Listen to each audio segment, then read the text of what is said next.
If Iran's back in the game, what does it mean for the rest of the region? Welcome to part 2 of the France 24 debate. Hassan Rouhani's first trip to Europe since sanctions relief started earlier this the sanctions relief that started less than 2 weeks ago has been marked by business deals, but also by pledges to further open dialogue. The fight against terror came up a lot in conversation with his French counterpart François Hollande this Thursday.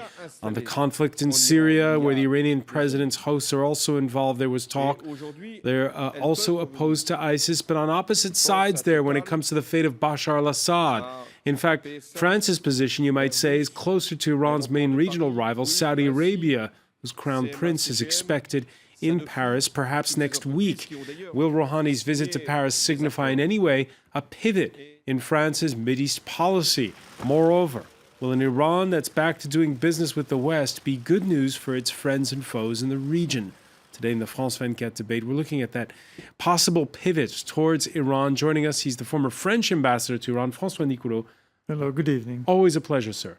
Thank you. Joining us as well, Julien Théron, who teaches at the University of Versailles. Hi. Nice to see you. The France 24 debate, where you can join the conversation on Facebook and Twitter. Our hashtag F24debate. Now, when they spoke earlier before French business leaders, it was all sweetness and light between the French Prime Minister and the Iranian President. Votre présence à Paris, la France. Being here in Paris, France and Iran are finding each other once more. And I say once more because France has been turned towards Iran for a long time, fascinated by its history, its culture, seduced by this singular and grand nation. Séduite par cette grande nation si singulière. France has always had a history of great culture, great people, freedom, power, technology, and industry. Of course, this kind of talk is not what we've seen much of in the last 2 decades. Yes, of course, it's a change. It's a big change, but at the same time, one has to remember that the normality, what is normal between France and Iran, is to have a good relation. Historically, the two nations have been quite close together, and France has never had a kind of colonial policy towards Iran, and this is very important because but the comments we just heard, they're kind of brushing aside a history that's seen over the last 3 decades. Yes, there was the Ayatollah Khomeini here in exile, but we saw the assassination of Shapur Bakhtiar on French soil. We saw Iran implicated in attacks in Paris in the 1980s. This is very true, and at the same time, hawkish one has to remember that France was helping Saddam Hussein with the famous super étendard, with the Exocet and so on. And Iran was replying the way it could through terrorism, through hostage taking. This was, of course, a very black period. But what is interesting is that as soon, even before the end of the Iran-Iraq war, the Iranians wanted to reestablish good relations with France. It was quite interesting. They were unhappy, really, by the fact that there was no embassy and so on. It was the Iranians who went to contact and took contact with the French, saying, we want to restore the relations. And it went quite fast. In a few days, the negotiation was over, and the French embassy was able to open even before the French National Day in 1988. This is even before the end of the Iraq war. And we've seen it with these mega deals this Thursday that were announced, that the Iranians are pragmatic when it comes to all they have to rebuild. Which is a more natural ally for France? Is it Iran or is it Saudi Arabia? Why should we have to choose? The one thing certain is that the Iranians have no problem in France, I mean, being a friend of Saudi Arabia. Perhaps the other way, it's a bit different. But this is our role, I mean, to try to reconcile the two sides. And, you know, a power, I mean, the duty of an important power is to keep friends with the both sides, you know. Of course, we have not succeeded yet, but I think we are on the right way, and we can hope that things will go better. But it won't be easy. It won't be easy because at the moment there is a very strong tension, of course, between the two countries. France by itself cannot. Only France cannot reconcile the two countries, but a coalition, if I may, of the willing nations could do it. Julien Théron, you agree that France doesn't have to choose between Riyadh and I do, Tehran? and I think that we have a mixed policy, and it's the same with Saudi Arabia, actually. That's the good way to present it, that we always try to have kind of good relations, but there was some crisis and so on. Of course, there's a bad way to see that as well, there were some saying that it's short term. There were some major hints dropped by Hassan Rouhani. Several times during the press conference, he said, you know, we have to fight ISIS. We're ready to share intelligence. The hint being that, of course, the others aren't intent on fighting ISIS. It is very true, and that's very interesting to hear the Prime Minister, because what did he say? He started his speech with saying that it's a country of history and culture since thousands of years, meaning that we take the very interesting facts regarding to history and not... So you think Manuel Valls, the French Prime Minister, was also making a dig at the Saudis to a degree? I think that we have a very prudent approach of Iran, and that we have to, but it's very prudent in the same time. We try to get closer, but we know that we have major disagreements, and Syria is one of them. All right, somebody else who's been weighing in on this first visit by a high-powered Iranian delegation since the start of the lifting of sanctions is our own Sanam Chantier. We spoke to her earlier at the presidential palace about how the Iranians felt about being in Paris.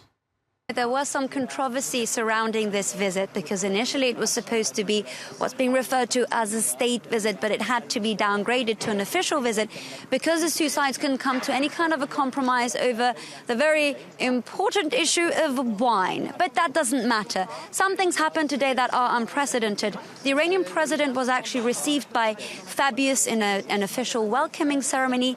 Later, when he came to the Élysée Palace, François Hollande went beyond the protocol. He came down the stairs, which he's not expected to do, to shake his hand and greet him. There was a great deal of respect. The Iranians are happy about this. They have wanted to become part of the international community once again. And that is what President Rouhani promised back in 2013. He has opened the doors to Iran, and he's hoping that the relations with France are just the beginning of what Iran can experience with the rest of the international community. Julien Théron, let's put this on the table. We have a joint partnership with Peugeot, the car maker. We have the rebuilding of airports. We have the sale of all these planes, the import of oil, et cetera, et cetera, et cetera. In the face of all that, is there going to be a political pivot towards Iran on the part of Paris? There is already, of course, and it started last summer with some... Laurent Fabius went there, and then Stéphane Le Foll, our agriculture minister, they went there, and a lot of CEOs went there as well. And even when the Iran was signing the deal, the nuclear deal, the head of Total went to Tehran to speak about how they can cooperate now. So yeah, the economic part is definitely a huge part of it. Regarding to politics, it's a little bit different.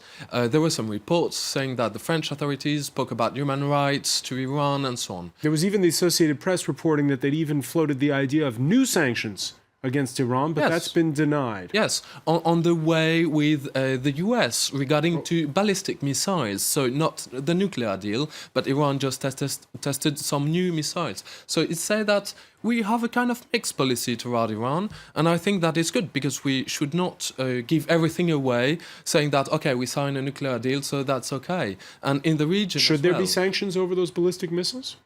Well, it's a question of diplomacy, so it's internal talks regarding to the French diplomacy.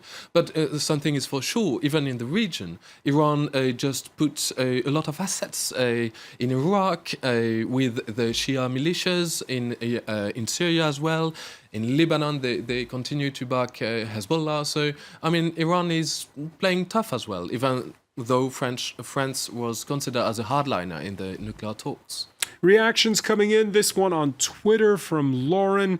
Rouhani is capitalizing on anti-ISIS sentiment after the Paris attacks to deflect from the Syria policy and the Assad question. And I got to say, Hassan Rouhani did deflect. It was the one question he was asked by a French reporter, and he deflected with grace and deftness when he was asked about his support for Bashar al-Assad. Is it the French who are going to come around to the Iranian way, or is it the Iranians who are going to come around to the French way? This is a good question. I mean, the French have gone already quite a way. You remember the time when the French were saying that Bashar had to go even before the beginning of any process, of reconciliation, any political solution. Now, this is something we become more careful about that. We say that Bashar will have to go at a moment or another. But of course, the point that the Iranians are pressing, and they have a good point in international law, is to say, the fate of Bashar belongs to the Syrians. I mean, it's not to external powers to decide what the Syrians should do of Bashar. Of course.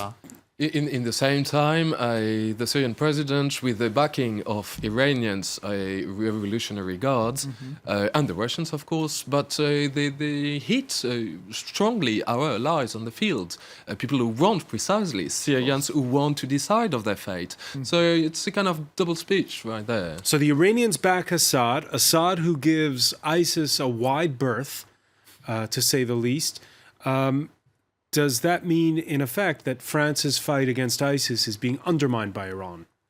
In a way, and directly, it's the kind of thing that we can say, yes, of course, while Iran supports the person who is a major trouble. And in the same time, the groups, and that's the reason why the talks have been delayed, because we can't talks agree in Geneva regarding to the Syrian crisis, because we can't agree on what we call opposition and what the other side, including Iran, call terrorists. That's right, but even the opposition can't agree. I mean, between themselves, they can't agree on who should be at the table and not. And in fact, they have to solve the problem between themselves before being able to open the negotiation. The number one obsession these days in both Paris and Washington and London is fighting ISIS. When it comes to Syria, again, what do you say to the Iranians on that score? I mean, everybody agrees on that. I mean, on the principle, everybody agrees. Then comes how do you do it? I mean, the Iranians say that we have repeated this consistently, but in fact, the West have not done so much against ISIS. They have been soft sometimes on ISIS. They have tolerated, for instance, the selling of oil from wells, I mean, being on the Daesh territory and so on. So, I mean, I'm saying they're right, but what they say is that the West, in fact, is having also a kind of double talk, and they say one thing and they do another thing when it comes to ISIS. ISIS, for the Iranians, it's not the real priority of the West, let's say. All right, we were mentioning it earlier, the Saudis, wary and nervous when it comes to Iran's opening up to the West. The former longtime head of intelligence, Turki Al-Faisal, sat down with France 24's Mark Perlman. Here's just a sample of what he had to say. The deputy commander of the IRGC has announced that they have 200,000 soldiers throughout the Arab world. In Syria, I don't know how many they have. In Lebanon, I don't know how many. In Iraq, I don't know how many they have. They're interfering in Iran. They're interfering in Bahrain. They're interfering in Yemen. That concern over the Revolutionary Guards in Iran is legitimate? I heard well. He said 200,000 Revolutionary Guard in the region. No, well, people armed by the IRGC. That's another story, because, I mean, Revolutionary Guards are probably a few thousand at the most in the whole region. But of course, they are training, they They are helping the militia, they are helping the Hezbollah, and so on. This is true. Huh? Everybody is playing his own game in the region. And will Iran's position continue to get more and more activists in the region now that there is this opening up in the West, or are the two things completely distinct one from the other? You know, the Iranians, they have one obsession. They don't want Syria to be in the hands of some kind of Taliban, you know. They have experienced the Taliban in Afghanistan. It was a very bitter experience for them. The idea that Syria could be, you know, run by new Taliban, and this Taliban could destabilize Iraq, because this would be, of course, if we have a kind of a jihadist type government in Syria, the first priority will be to destabilize Iraq, where there is a Shia majority, I mean, governing the country. Yes, but and for this is, I'm not saying the Iranians are right or wrong, but this is unbearable, really unbearable. Yeah, yes, you're right. I also think that it's a principle. But regarding to the strategy, applying this principle, I think it's completely counterproductive. We have seen that with Nouri al-Maliki, the Iraqi prime minister, which was pretty much backed by Iran, and he actually oppressed the Sunni, including the vice president and some finance minister in Iraq, in Baghdad, who were Sunni, and it fueled completely the Sunni unrest. And ISIS, which was not ISIS at this time, it was just the Islamic State in Iraq, and it was very weak. And they grew regarding to this unrest because of the oppression from Iran's ally. And it's the same thing today regarding to Bashar al-Assad. It's a little bit the same thing. I mean, if there was no Syrian revolution, like opening talks regarding to a transfer, regarding to democracy, that would have been very much a better strategy for Iran. So today, Iran is it's a bit strange strategy, because in Iraq, for instance, the Popular Mobilization Unit, the Hashid, the Iranian-backed militias, it's thanks to them that actually ISIS can't progress in Iraq, because the Iraqi army is very weak. And in the same time, it means that they are almost in direct command control from the Al-Quds force, the Iranian Revolutionary Guards. So in the meantime, it fuels the missing of solution of governance for the Sunnis. So you see that the principle, everybody, you were right, has its principle and wants to progress with the interests and so on in the region. But the proper strategy, it's kind of very hardline strategy in the region to gain control of things. And I think that it's not very balanced. Yes, certainly. But the big question, in fact, is, does Iran, I mean, stand really behind Assad? Will it stand until the last moment, or finally, I mean, they're ready to compromise and to drop Assad? I believe that Assad, the person of Assad, is not so important for the Iranians. What they want is a pluri-confessional system, I mean, political system in Syria, and Assad can go if they are sure that, again, the jihadists won't govern Syria. Tehran's influence indeed decreased a bit when Russia intervened in Syria.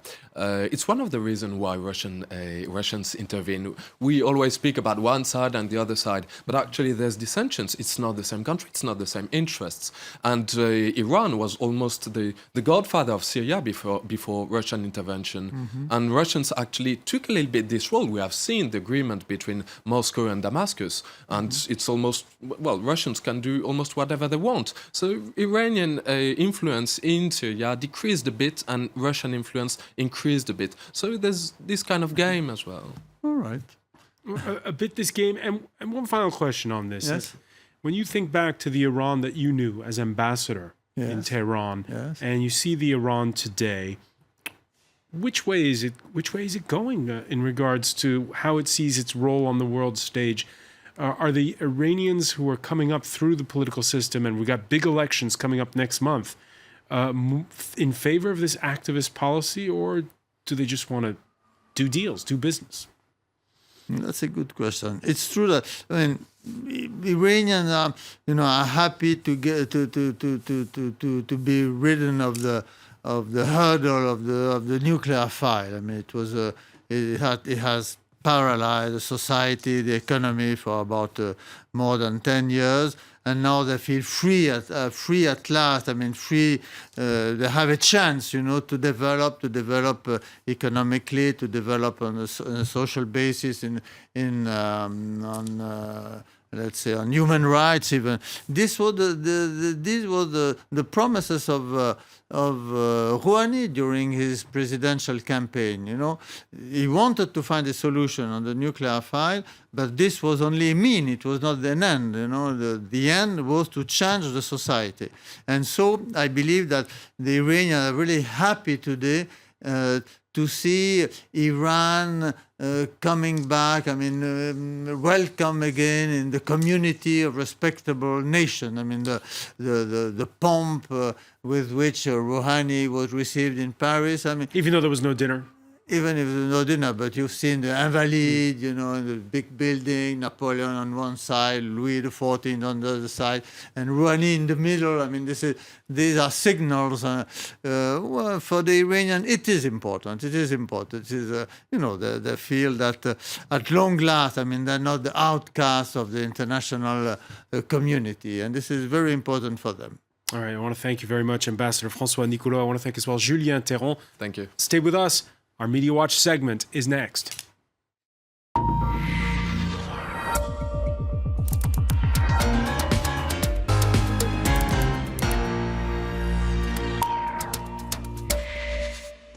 And we say hello to James Creedon.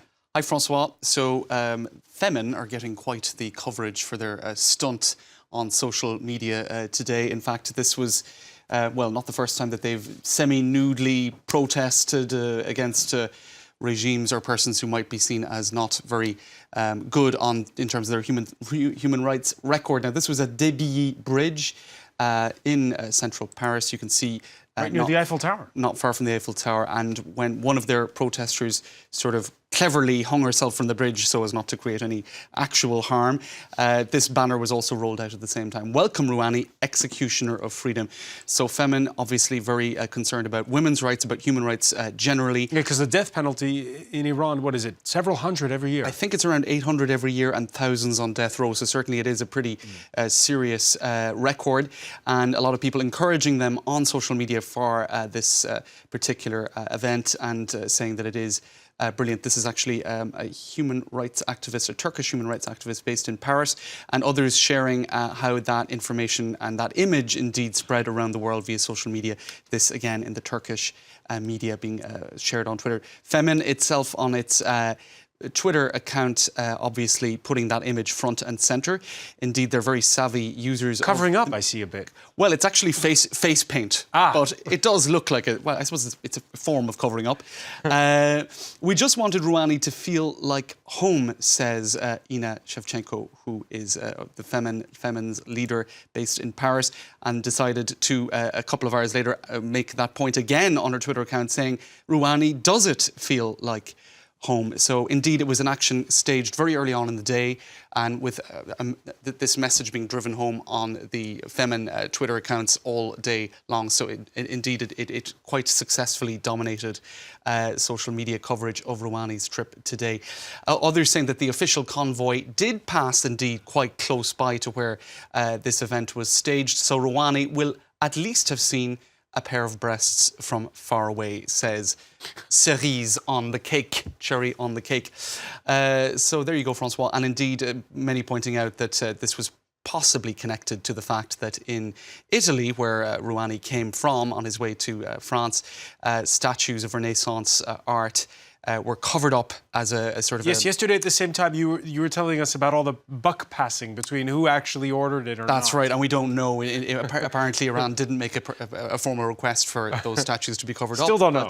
It was Someone's got to fess a courtesy measure, Okay. covering up all those Renaissance nudie ladies. All right. Many thanks for that, James Green. I want to thank our panel once again. Thank you for joining us here in the France 24 debate.